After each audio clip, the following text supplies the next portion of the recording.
today we are making these reindeer cookies. I am going to be making them using my choice of pre-packaged cookie mix. I chose Snickerdoodle. For the reindeer part, you will need chocolate to melt, pretzels, white chocolate chips, and M&Ms. You can also use what's available to you. For example, I had marzipan, which is a sort of almond paste or dough to decorate my reindeer cookies.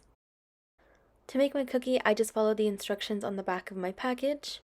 Here I am mixing in butter, eggs, and the cookie mix. Once your cookies are ready, we are going to melt down some chocolate. I started with half a cup of chocolate chips.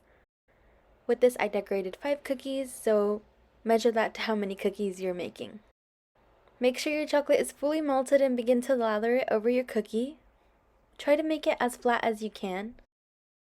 This is going to be the base of your reindeer. While still warm, I added the pretzels to the top of the cookie, right side up. This makes your antlers. Next, I added a red M&M as the nose. Last, I added the eyes, and for this I dipped the tip of the white chocolate chips in the chocolate and it created the eyes. And you're done! You can decorate them to your liking, add sprinkles or anything else that you'd like. And I hope you guys enjoyed, members. Bye!